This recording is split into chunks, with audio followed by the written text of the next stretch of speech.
Bonjour à tous, Ercoli, donc ADEME IPSTAR, fusion INRETS CPC, au département d'économie et sociologie des transports à Marne-la-Vallée.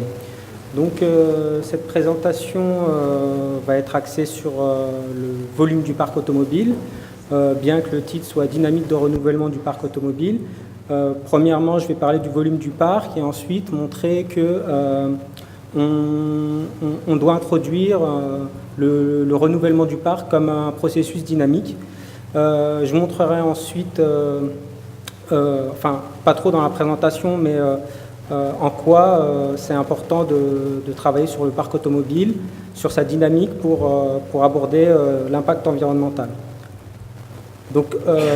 Quels sont les outils? En fait, ce on cherche à répondre, on cherche à trouver des outils d'orientation du parc pour un parc plus durable.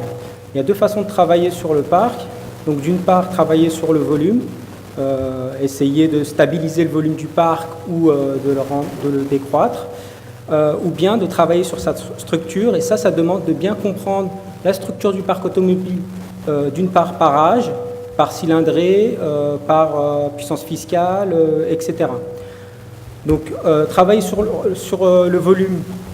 Une baisse du volume peut être faite à travers ce qu'on appelle le report modal, donc le passage du conducteur véhicule particulier à des modes plus doux comme transport collectif, vélo ou marche, à quelque chose qui peut se développer comme l'autopartage, c'est la mise en place par les entreprises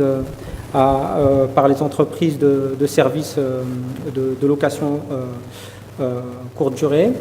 Ou bien le covoiturage qui ne s'est pas vraiment encore développé pour le moment, mais on espère, on mise beaucoup là-dessus. Comme méthode de sevrage, donc on peut aussi voir la location longue ou courte durée. Au niveau de la structure, on pense notamment à l'introduction des nouvelles technologies, donc au déploiement technologique des véhicules électriques et hybrides. Et puis, on pense aussi au programme de retraite des vieux véhicules. Donc, vous avez certainement entendu parler de la prime à la casse. Moi, je préfère plutôt parler de prime au remplacement, puisque c'est conditionnel à l'achat d'un véhicule neuf, donc le retrait. Donc, il y a eu la baladurette, la jupette, qui sont des mesures qui sont entrées en vigueur entre 1994 et 1995. Il y a aussi ce qu'on appelle des primes au renouvellement, qui est le vrai nom de la prime à la casse. Ça n'a pas encore été mis en place, mais il y a beaucoup d'espérance là-dessus. Il y a un outil qui existe depuis longtemps, qui est le contrôle technique, qui est un outil régulateur qui s'attaque aux véhicules les plus vieux, donc qui permet de les sortir du parc. Ce sont les véhicules les plus émetteurs. Et puis, bien entendu, une mesure qui est récente, qui date du 5 décembre 2008, qui est celle du bonus-malus écologique, donc un bonus aux véhicules peu émetteurs qui peut aller jusqu'à 5 000 € et un malus qui peut aller jusqu'à 2 600 € pour les véhicules qui sont les plus émetteurs. Donc, le modèle théorique de diffusion de l'équipement des ménages, c'est celui d'un schéma logistique. Donc une croissance, donc une première étape de démarrage, de diffusion des véhicules. Donc ici en axe des ordonnées, le pourcentage des ménages motorisés. De démarrage lent, donc de diffusion puisque le bien est à un prix élevé. Ensuite une diffusion qui s'accélère, donc les produits deviennent très disponibles au sein de la société. Et puis une dernière phase, une phase de saturation. Donc c'est là où en théorie les théoriciens ne sont pas trop d'accord. Est-ce que cette phase de saturation existe ou pas? Et est-ce qu'il y a existence d'un seuil de saturation de l'équipement automobile? Oui ou non? Et est-ce qu'on a une forme comme ça, une forme en sigmoïde avec un point d'inflexion ici au centre? Donc ici, vous avez la série du volume du parc automobile français annuel de 1955 à 2009, issu de la commission des comptes pour les transports de la nation. Donc les dernières estimations elles sont de 31 050 000 véhicules au 1er janvier 2010. Alors, comme on les obtient, c'est simplement les compilations des vignettes vendues jusqu'en 2001, puisqu'à partir de 2001, on procède différemment à l'aide de lois de survie pour estimer le parc automobile. Donc la question, c'est de savoir, oui ou non, est-ce que ça suit une loi en sigmoïde? Si oui, où est le point d'inflexion?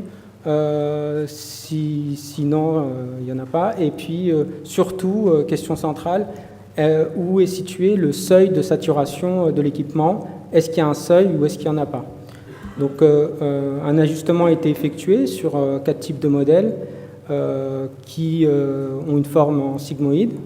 Un modèle logistique, un modèle de Gompertz, donc c'est des modèles agrégés de croissance, un modèle de Tanner et un modèle de Bertalanffy. Donc c'est tous des modèles où on peut trouver un seuil de saturation ils sont qualifiés à l'aide d'un point d'inflexion. Ils possèdent tous un point d'inflexion. Petite observation peut-être, ici les seuils de saturation sont assez rigides, donc ici, l'abscisse du point d'inflexion est assez rigide dans ces deux cas, puisque c'est S sur 2 et S sur E de exponentielle, tandis qu'ici ils sont très flexibles, c'est des modèles plus flexibles, puisque le point d'inflexion peut être déplacé sur la courbe, donc on peut retrouver une courbe qui ne soit pas de type sigmoïde. Donc l'ajustement sur les quatre modèles a été effectué à l'aide d'un algorithme d'optimisation de type Gauss-Newton. Il y en a plusieurs. J'ai essayé avec plusieurs algorithmes. Ça donne à peu près les mêmes résultats à 10-4 près. Deux principales observations. La première, c'est qu'on obtient une forme en sigmoïde pour les modèles logistiques et Gompertz. Les modèles de Tanner et von Bertalanffy plus flexibles nous donnent un point d'inflexion ici en dessous. Donc pas de point d'inflexion.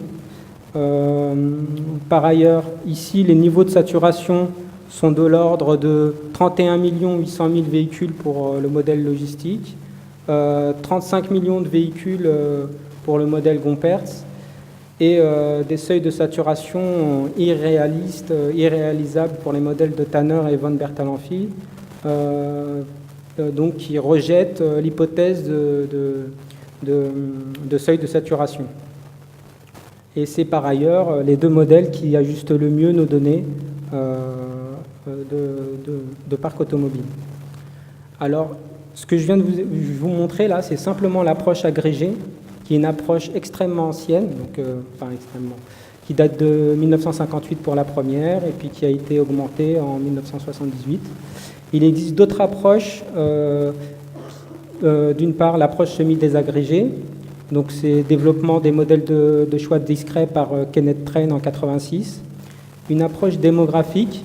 L'approche démographique, c'est quoi? C'est calculer un taux de motorisation dans une base de données, à partir d'une base de données, donc un nombre de véhicules moyens par individu ou par ménage, et puis de multiplier par la population, les statistiques de population qu'on trouve facilement. L'approche privilégiée dans ma thèse, c'est l'approche par loi de survie.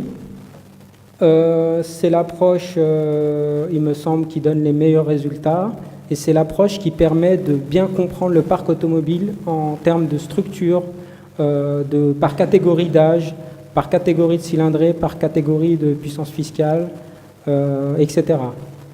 C'est la méthode qui a été retenue par le comité de constructeurs français automobiles depuis 2001 pour estimer le parc, puisqu'on n'a plus les données de vignettes pour l'estimer. Alors en quoi ça consiste d'utiliser une loi de survie? Le principe, c'est le suivant. On a les immatriculations, donc une matrice d'immatriculation, l'immatriculation de l'année 2009. Pour estimer le parc en 2010, on dit qu'on a 100% du parc en 2009, plus une fraction inférieure du parc 2008, etc. en descendant, de telle sorte que si on se retrouve ici, par exemple, en 1960, on aura une très petite fraction du parc de 1960. Le principal problème, second problème, c'est de choisir ici la loi de survie. Alors il y a différents modèles de loi de survie. La loi de survie classique qui a été utilisée par Galès en 1994, c'est de recours à une loi log normale. Moi, j'ai pris le choix de comparer différentes lois, log normal, log logistique et VBOOL. Donc l'ajustement sur des taux de survie longitudinaux. Donc taux de survie longitudinaux, c'est quoi? C'est je prends dans une base de données une génération de véhicules et je regarde la persistance de cette génération à travers les bases de données des années suivantes. Donc je regarde combien la proportion de véhicules qui restent de cette génération-là. Donc les ajustements ici, donc on le voit quand même sur les écarts types là, que c'est la loi de VBOOL qui donne les meilleurs ajustements, puisque c'est la loi qui montre le mieux le vieillissement du parc automobile. On va dire que c'est le principal résultat à retenir de la thèse. Voilà, je vous remercie.